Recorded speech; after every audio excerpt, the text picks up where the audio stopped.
20 дугаар зууны агуу алдартай пастор Билли Грэхэм гэдэг пастор байдаг те. Тэр пастрын хэлсэн нэг үг байдаг. Тэр юу гэж хэлсэн бэхээр энэ дэлхий бол бидний гэр биш юм аа. Энэ дэлхий бол бидний түр зүр буудлаад өнгөрөх газар юм аа. Бид бол жинхэнэ гэрлүүгээ явж байгаа гэж хэлсэн. Яг үүнтэй адилхан Израилийн ард түмэн ч гэсэн жинхэнэ гэрээ хайж явж исэн гэдгийг бид энэ түүхээс аягүй сайн ойлгож ухаарч авч байгаа.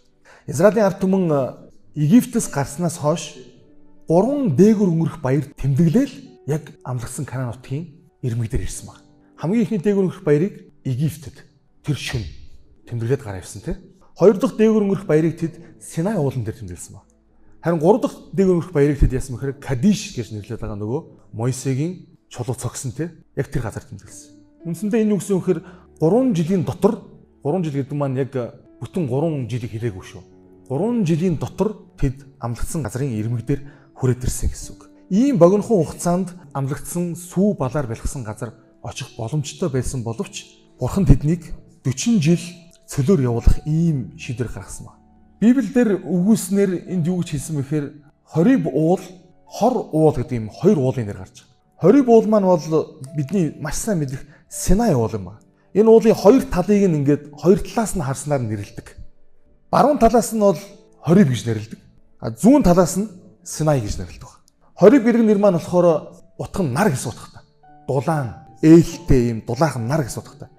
Синай гэдэг нэр нь болохоор сар гэсэн утгатай. Тэгэхээр Бурхны уул хориг буулан дээр Мойсе Бурхантай уулзжээ, Бурхныг харжээ гэдэг ийм түүхүүд Библиэлд гарч байгаа нь энэ яг Синай уулыг л хэлээд байгаа гэсэн үг. Харин хор уул гэж Библиэлд бас гарч ирж байгаа. За энэ уулан дээр бол бидний маш сайн мэдэх Мойсегийн ах Аарон нас орсон. Кадиш гэдэг энэ газар бол Мириам өгсөн. Небо гэдэг уулан дээр бол Мойсе өгч байгаа. Үндсэндээ бидний нөгөө маш сайн мэддэг түүх Израилийн ард түмнийг Египтээс гаргасан 3 гол дүр маань тий. Нэг гэр бүлийн 3 шүү дээ энэ 3 чинь. Хамаатан саднууд. Бурхан хүмүүсийг хамаатан садаар нь дууддаг. Гэр бүлээр нь дууддаг. Израилийн ард түмнийг Египтээс гаргасан хүмүүсийг харах юм бол Бурхан ах トゥ 3-ыг ашигласан байгаа. Мириам анхны ер нь бол Израилийн ард түмэн дотор дурддагдах иш үзүүлэгч байсан. Аарон бол тахилч байсан. Мойсе бол өдөрдөгч байсан баг. Өдөрдөгч гэдэг маань юу гэсэн хэрэг Бурхныг төлөөлөхтэй хаан гэсэн үг. Энэ бол яг нэг ийм Бурхнаар ашиглагддаг ийм 3 дүр байгаа. Библийн туршид ийм 3 дүр явж идэг. Хаадууд байдаг, тахилч нар байдаг, иш үзүүлэгч нар байдаг. Энэ 3 дүрийг гурвууланг нь бол тосоор тосолдог байсан. Та хүн энэ түүхүүдийг бол сайн мэдж байгаа. Хааныг сонгоход тос тослно. Тахилч нарыг сонгоход тос асгана. Иш үзүүлэгчдийг сонгоход бас тос асгана. Тэгээ энэ хүмүүсийг гурвууланг нь юу гэж нэрлэдэг гэсэн мэгээр Месая нар гэж нэрлэдэг гэсэн байна. Месая гэдэг үг маань өөрөө тослогдсон нэгэн гэсэн утгатай. Бидний маш сайн нэг анзаардаг мэддэг зүйл юу гэхээр Иесусыг бол Жонон Месая гэж яддаг. Зүгээр энгийн Месая биш те. Жонон Месая. Энэ үгсүүгээр бүр тийм дээдийн дээд Месая гэсэн. Иесус бол яг энэ 3 шин чанарыг гурвууланг нь өөртөө агуулсан нэг юм байсан. Тэр хаан байсан, тэр тахилч байсан, тэр бас иш үзүүлэгч байсан. Тэгэхээр Израилийн ард түмнийг Египтээс гаргаж авсан энэ нэг гэр бүлийн 3 ах トゥ гуруула Бурхнаар ашиглагдаад тэгээд бис дараалан гуруула ингээд нас орсон байна. Хамгийн эхлээд Мириам нас орсон. Кадиш гэдэг уулан дээр. Нөгөө түүх маань маш гайхалтай ингээд 40 жил үргэлжлээд Израилийн ард түмэн цөлөөр явж байгаад ингээд яасан бэхээр амлагдсан газар ирээд нөгөө киноны гол дүр нас ордог шиг те гол хүмүүс маань нас орж байгаа. Өнөөдөр бидний судалж байгаа одоо миний хуваалцж байгаа энэ 43 дугаар бүлэг бол Мойсе өхөв гэдэг нэртэй ийм бүлэг. Зарим тохиолдолд тийм бодол төрмөр байдаг. Аарон 10 хуулийг авч явах үед Синай уулан дээр ард түмнийг алтан тугал шүдэх ийм байдалд хүргэсэн учраас Бурхан бол тэнд маш ихээр ууралсан. Тэгээд Аарон бол яг энэ үйлдэлээсээ болоод Канааныг үзэх ийм хувь тавилангүй болсон юм байна гэдэг ийм бодол төрдөг. Мойсег зүгээр нэг чулуу цохих, ис цохих үйлдэлээсээ болоод Канаан руу орж чадаагүй гэж бодохоор зүгээр хүний ухаанаар ийм харамсалтай санагдаад байна. Та төсөөлөд үзээрэй те. Тийм агуу өдөрдөгч шатаж байгаа бутан дотор Бурхныг үзчихэд тэгээд фараоны өмнө те 10 гамшигыг үзүүлээд ингээд тайгаа өргөө зогсож исэн тэр өдөрдөгч. Тэгээд Израилийн ард түмнийг 40 жил цөлөөр удирдаад гомдлох бүрдэн эзэм нь тэгвэл би өгчий. Та энэ ард түмнийг л өршөөгөөч гэд маш олон удаа зуучлан байж өөрийн ард түмнийг амь насыг те бүр ингээд бүгдээрээ газрын өрсөөс арчигдах ийм аюулаас хүртэл хидэн удаа аварж исэн. Тэгээ хүрл могоог таяган дээр өргөөд ард түмнээ эдгэж исэн тэр өдөрдөгч нэг чулуу цохих эс цохихоос болоод амлагдсан газрыг үзээгүй гэж бодохоор зүгээр би хүний ухаанаар өөрийнхөө ухаанаар бодохоор надад амар харамсалтай санагдсан. Яаж те? Бурхан ямар хатуу юм бэ? Арай л хайр мэт санагдсан. Гэхдээ бид нар нэг зүйлийг маш сайн анзаарах хэрэгтэй. 11 өдрийн дотор Синагаас Кадишт ирсэн ард түмнийг баяр хөөртэйгээр сүр жавхлантайгаар Йорданы гатлан орлоггүйгээр Мойсе тагнуулуудыг илгээсэн гэдгийг бас энэ түүхийг бид нар санах хэрэгтэй. Тагнуулуудыг илгээнэ гэдэг чинь юу гэсэн утгыг хэлж байна? Итгэлгүй байна гэсэн үг тийм биз дээ. Гэтэл 12 сайхан шижгэнсэн залууг явуултал 10 яасан бэлээ? Ард түмнийг айлгах ийм мэдээ авчирсан. Тэд нар хүчрхийг юм байна, өндөр юм байна. Тэдний хан хэрмүүд үнэнхээр давж гаршгүй ийм хүчрхийг юм байна гэдэг. Бүр ингэж итгэлгүй байдлыг үйлдэлээр шийдвэрээр харуулсан Мойсегийн шийдвэрийг дэмжсэн мэт мэдээг аваад ирсэн. Өдөртөгч хүн шийдвэр гаргадаг. Энэ шийдвэрүүд нь зөвч вэ, бурууч вэ? Заримдаа өдөрдүүлж байгаа хүмүүст нь гаргаж байгаа шийдвэр нь өдөртөгч энэ зүйлийг хийж байгаадаа өөрөө итгэлгүй байна да гэдгийг мэдрүүлчихдэг. Бид нар хүн л учраас хүний гаргаж байгаа шийдвэр бүрээс нэг юм өнгө аясыг хардаг. За энэ ч нэг юм аргаа ядсан шийдвэр байна да. Та нар тийм мэдрэмжийг юу авдаг уу те? Энэ ч нэг юм жоохон цаг авсан би байх хугацаанд нэг ингэж аргалжээ да гэж бодсон шийдвэр байна да гэдэг. Энэ мэдрэмжийг өдөрлүүлж байгаа хүмүүс нь авчдаг. Ийм үед яаж цэргүүд дайнд орох вэ? Та нар нэг өглөө болгон босоод ямар ч юм ингээд нэг юм бамбаага болсон болоогүй те майхнаасаа гараад нэг бариад сэлмээ бариад тэг голиот юм нэг зогсоороо яг тулдахгүй байж болно те. Ямар ч нэг гараа зогсчоороо гэдэг ийм шийдвэрийг Саул гаргаад ивэл Израилийн ард түмэн яаж филистичүүдийг ялах байсан юм бэ? Өдөртөгч хүний шийдвэр гэдэг бол чухал. Яг ялах гээд байгаа юм уу? Яг ялахгүй юм уу те? Яг орох гээд байгаа юм уу? Орохгүй юм уу? Яг энэ газрыг эзлэх гээд байгаа юм уу? Эзлэхгүй юм уу? Энэ шийдвэр бүр яг дорн байгаа хүмүүст мэдрэгдэж байгаа юм. Бурхан өдөртөгч нарыг итгэлтэй байгаасаа гэж үздэг. Мойсе ерөөсөө зүгээр л анханасаа 11 өдрийн дараа Кадишт ирээд тэгээд тагнуул илгээсэн нь л анханасаа бурханд итгэлгүй байгаа гэдэг мэдрэмжийг л өгсөн юм би илүү их итгэдэг байна. Тэрээс нэг чулуу цогсонтой биш те. За ингээд 43 дугаар бүлэг маань ингэж эхэлж байгаа. Бурхан ард түмэндээ хандах бүртээ маш хатуу чамд үл ялгарлсан. Ром номдэр ийм үг гэдэг. Бурханд ялгарлах үзэл байхгүй гэж. Үл ялгарлсан. Шудраг байдлыг хайр болон нэгүслээ хослуулан харуулсаар иржээ гэсэн баг. За энэ бол үндсэндээ нөгөө нэг энэ 40 жилийн хугацааг дүгнсэн Элен Вайтийн 43 дугаар бүлэг дэх энэ бүлэг хэлж байгаа хамгийн ихний өгүүлбэр. Бурхан энэ 40 жилийн өнгөрсөн 40 жилийн хугацаанд ард түмэндээ хандсан хандлага бол яг энэ байсан. 3 үгээр хэлж байгаа. Эхнийх нь хатуу чамд гэж байгаа. Ямар нэгэн ийм найланхаа зөөлхөн за яах вэ гэсэн ийм байдлыг бурхан үзүүлээгүй. Бурхан бол үнэхээр хатуу чамд байсан. Шаардлага тавьж ирсэн гэсэн үг. Хоёрдугаарт үл ялгарлсан.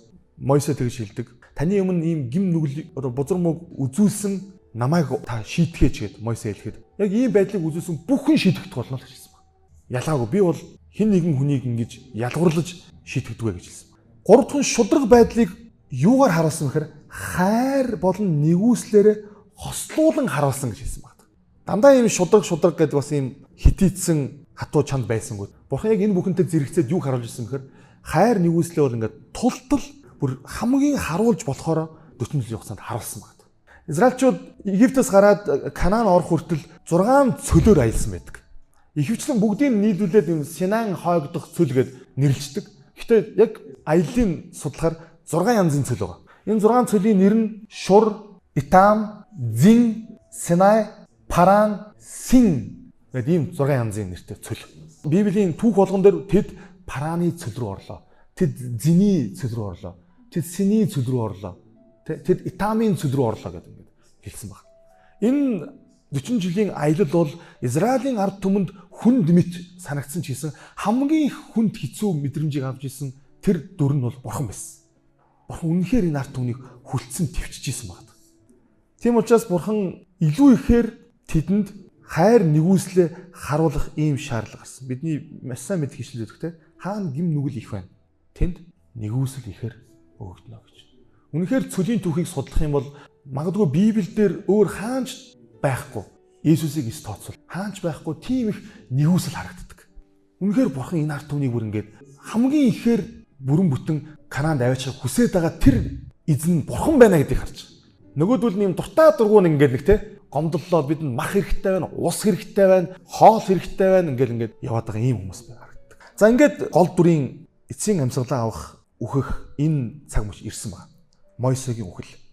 Матай номын 5:18 дээр Иесус хэлэхдээ үннээр би танарт хэлье. Тэнгэр газрыг алга болтол бүгд биелэгтэл хуулиас ганц ч үсэг ганц зураас алга болохгүй гэж хэлсэн байна.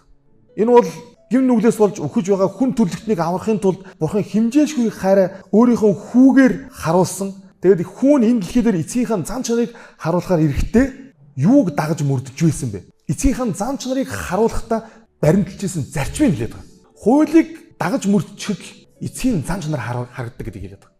Эцгийнхээ зан чанарыг харуулахыг хүсэж байгаа бол хуулийг л дагчих.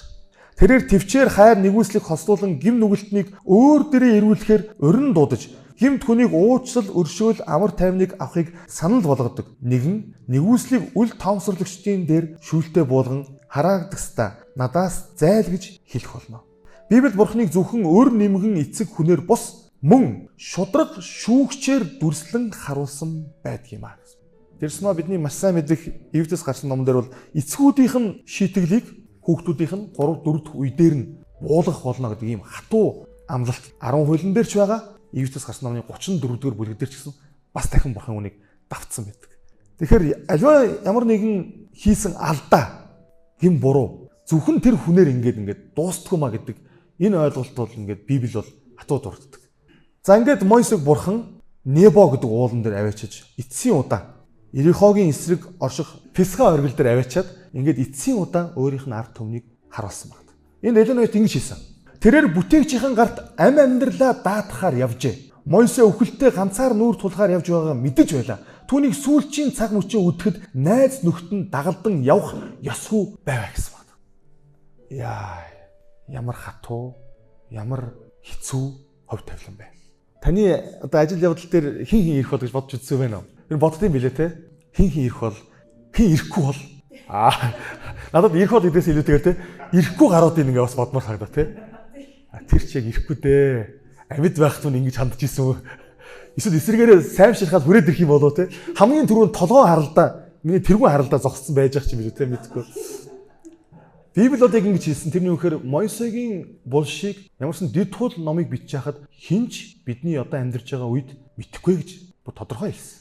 Уламжлалт еврейчүүдийн үнсээр бол Мойсегийн оршуулгыг Бурхан хийж өгсөн гэж хэлдэг. Энэ өгүүлбэр миний зүрхсэлийг дэвтээсэн. Таны оршуулгаар хинч ирж иж болно ах дундраа. Та хэнийг ч ирээсэй гэж та гордчихж болно те. Гэтэ хамгийн ихээр таны хүсэх зүйл бол таны оршуулган дээр Бурхан байх хэрэгтэй байхгүй. Амен. Хүү минь ээ, энэ төгсгөл биш ээ. Би чамайг нэрээр чинь дуудана. Би чамайг нэрээр чинь босгоно. Түр зүр хүлээч. Бурхан яг үндэ бол Мойсег алдаршуулсан. Иесус өөрөө уулан дээр зогсож байх үед Мойсе Элиа нар ирж Иесусийн дүр өөрчлөгддөг шүү дээ. Тэгээд эзэн минь ээ, та удахгүй Иерусалимд алагдах нэ гэж хэлдэг. Мойсег тоолго номдэр энэ дэлхий дээр хамгийн даруй хүн гэж хэлсэн. Мөн дээрээс нь Мойсег Бурхантай анд нөхөртөөгөө ярьдаг шиг ярьдаг байсан гэж хэлсэн байна. Мойсег бол Библиэлд дээр хамгийн ийм Бурхантай ойртож чадсан, бүр ингээд ар нурууг нь алдрын хүртэл харж чадсан. Дахиж ийм хувь тавилан ер нь Библиэлд хинд ч ийм хувь тавилан өгдөөгүй. Ийм агуу нэг. Хэдийгээр тэр яг оршуулган болох үед ганцаараа байсан ч гэсэн тэр бол хизээш ганцаардаг. Яагаад гэвэл эзэн түүнийг нойрсуулаад тэр даруун түүнийг алдаршуулаад аваад явсан байна. Ийм хувь тавилан өөр бас энэ дэлхий дээр хүн болж мэндэлсэн хүмүүст хиндэн ч өгдөг. Өнөөдөр Мойсе хаана байгаа гэхээр тэр диваажнд байгаа. Тэгээ Тэнгэрийн усад байгаа.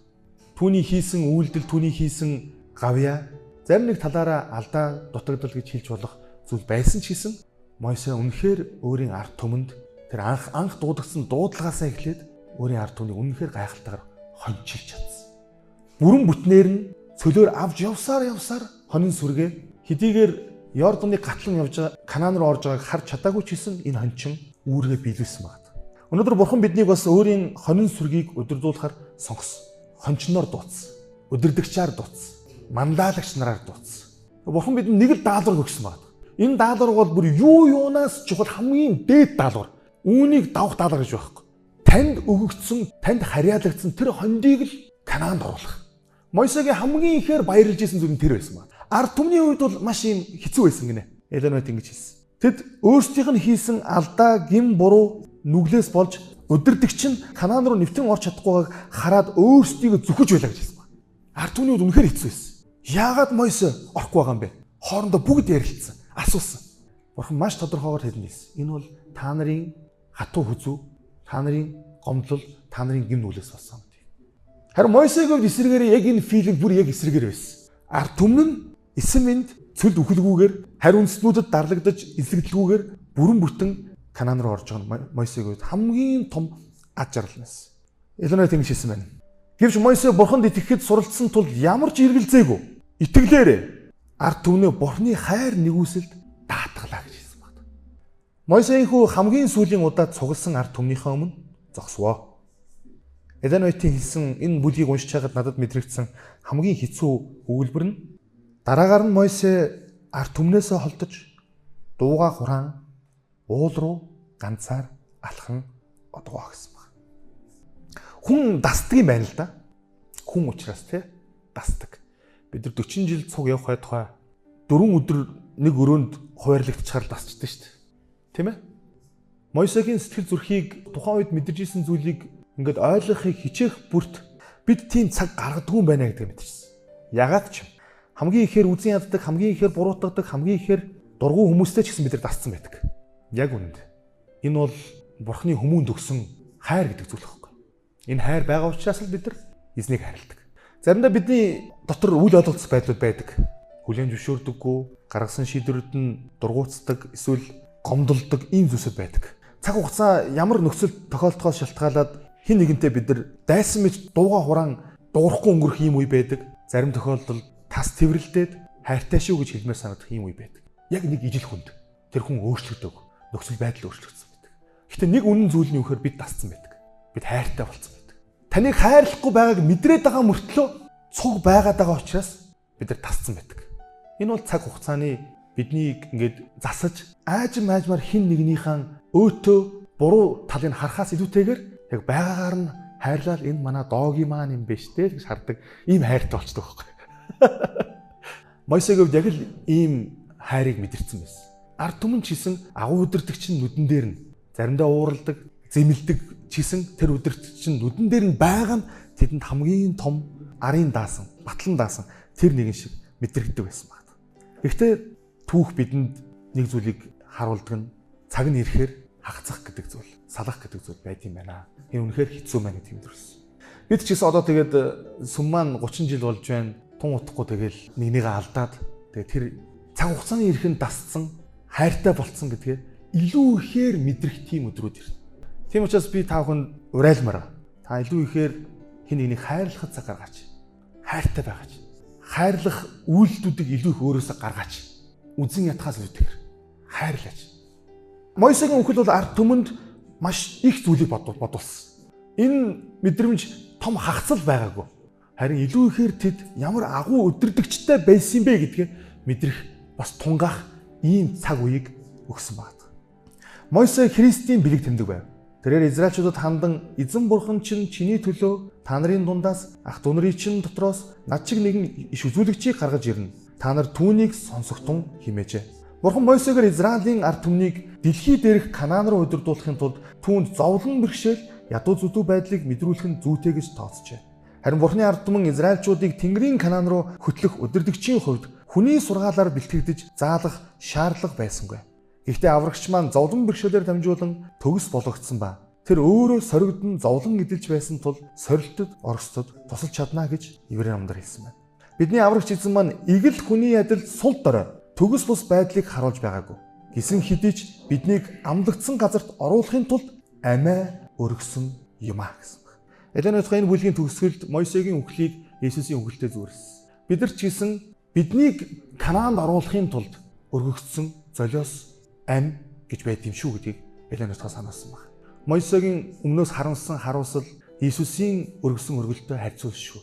Мойсегийн үхэл бидэнд надад лав ийм их гүн гүнзгий мэдрэмжийг өгч чадсан юм бол Есүс Христийн үхэл үүнээс хэдэн 100, хэдэн мянга, хэдэн сая дахин илүү мэдрэмжийг бидэнд өгсөн. Түүний үхэлтэй, түүний золиостой өөр хэний ч үхэл харьцуулагч шүү. Зөвхөн таны төлөө, зөвхөн таныг Канаанд аваачихын төлөө Бурхны хүү өөрийн амиа өргөсөн. Ямар агуу удирдагч, ямар агуу аврагч, ямар агуу Бурхан бидний төлөө амиа өгсөн юм бэ? Тэр үхэж үлдэж харин бид Канаан руу орох боломжтой болсон. Хамтдаа залбирцгаая. Эзэн Бурхан минь Мойсег диваажинд байгаад тантай байгаад бид баяртай байна. Энэ гайхалтай номыг бидэнд өгсөн дахин талархаж байна. Мойсе бидэнд Есүсийг илчилж, Мойсе бидэнд таныг таниулж, Мойсе бидэнд таныг төлөөлж исэн талархаж байна. Бидний төлөө амиа өргөсөн, бидний төлөө өөрийгөө бэлтгэсэн, бидний төлөө үхэлд өөрийгөө тушаасан агуу аврагч Иесус та байгаад дахин талархах эзэн. Бид тун удахгүй тантай нүүр нүрээр уулзаад Мойсетой бас уулзах ийм өдөр ирж байгаа. Бидэнд ч гэсэн алдаршуулгадах, амьлах, үхлийн хүчийг ялан дийлж тань дотор алдаршуулгадан таны алдарт нэвтрэх ийм хувь тавилан байгаасаа хэмээн энэ хувь тавилангаа зуурч аваад алдчихгүй тулд өдөр бүр сэрэмжтэй бөгөөд итгэлтэй дуулууртай гимшилтэй амьдрахад бидэнд туслаарай. Энэ доо хүн нэг бүр алдаршуулгад толтугай. Есүсийн нэрээр амен.